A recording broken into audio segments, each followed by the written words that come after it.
What's up, and welcome to this super early review of One Punch Man Season 2, Episode 1. I was actually out of town when the episode came out, so I wasn't even able to watch it until a few days after it came out, but I watched it, and here we are, a day before Episode 2 comes out, so let's talk about it. Now, a lot of people seem to be disappointed, and I think that's mainly, especially when that promotional video came out, and it was not very good. I mean, especially when there was very little dialogue or anything else other than the visuals to get you pumped for it, except for that boss theme song. And we'll get into that in a second.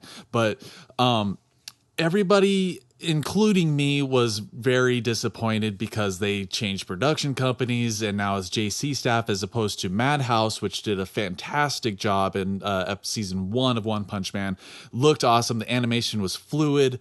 Very rare to see any like derp face or kind of wonky animation and stuff like that in that season. Or at least the quality animation far surpassed the lack of quality or less good looking stuff. But now you have very mediocre looking. Now, I'm not going to say that it's horrible or terrible or the worst thing ever, but compared to first season, it's pretty bad. But compared to if you encompass all other anime that comes out, it's fairly mediocre. I don't think it's terrible, but it's definitely not good. And we'll get into that a little bit more. But in terms of the story here, I think this episode does a good job of setting, introducing everybody, getting everybody reintroduced into the series. You were introduced to Genos, Saitama, and now King. Now, King was in last season a little bit, but now we're really introduced to his character, and we actually go into a little bit deeper into his character too, and it's not what you would expect. Now, I don't read the manga, so I came into this blind, and this guy is pretty hilarious. I like how unique he is because he's like one of the top ranked heroes, considered the strongest man in the world, and he's just a freaking otaku like scaredy cat who just has all this bad luck running into these monsters all the time. And then for some reason Saitama is like always there to stop him, and he ends up getting the credit.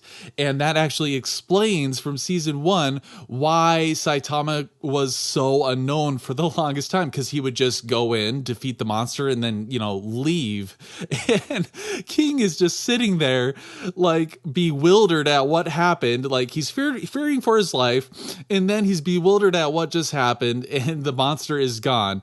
And now they finally meet when this King goes up against this gecko dude, which has some good looking animation here, and I'm kind of wishing that throughout this episode, they have some pretty fluid-looking stuff, but they should have saved that fluid-looking stuff for more important shots, such as Genos fighting the robot guy.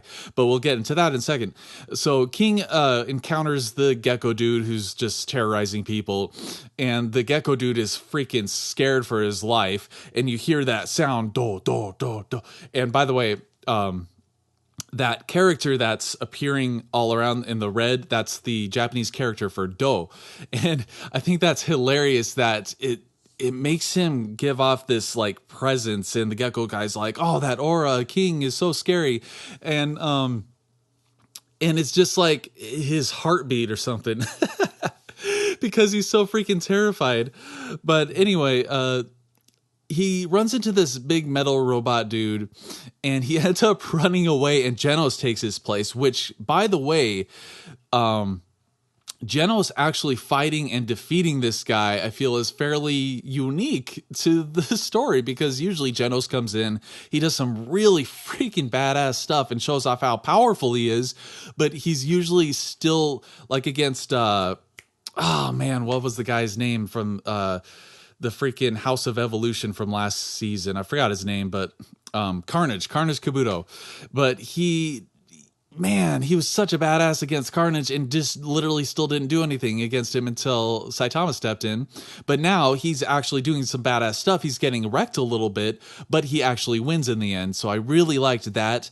And speaking of the animation that I mentioned earlier, I think that they should have utilized that I think they should have used the budget for the movement and animation and stuff for this segment in Genos' fight, because that's like, it's an action series. So you want to save more time and energy for that segment to, you know, really pop. But instead we have a lot of like still shots and really stilty looking stuff, man. It just was not exciting at all to watch, and it was really disappointing. And I'm like, okay, well, I mean, I guess it's cool story wise that Jono gets a cool moment. So, but anyway, it's cool that everybody had their kind of cool moments. And Saitama goes after King, and I am loving this character of King, because you think that because, you know, when they mention him, they're like, this is the strongest man in the world. And I'm like, if this is the strongest man in the world,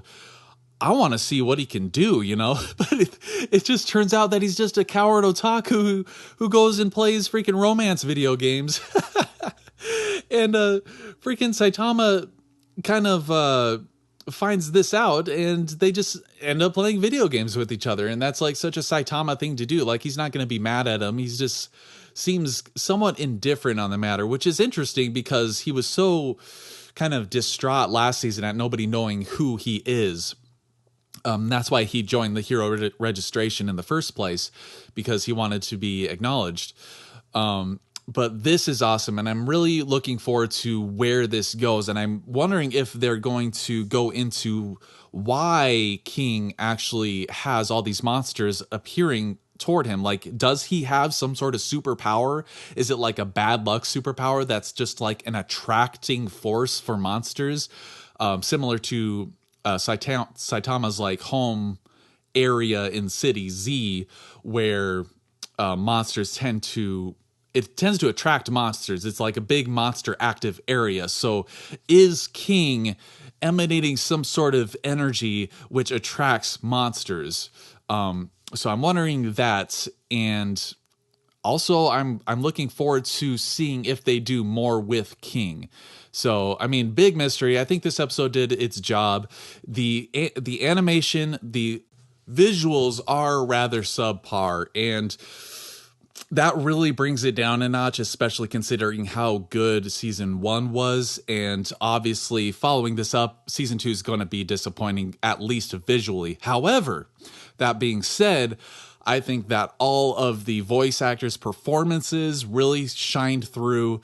I think as far as I paid attention to it, the sound design and music were fine.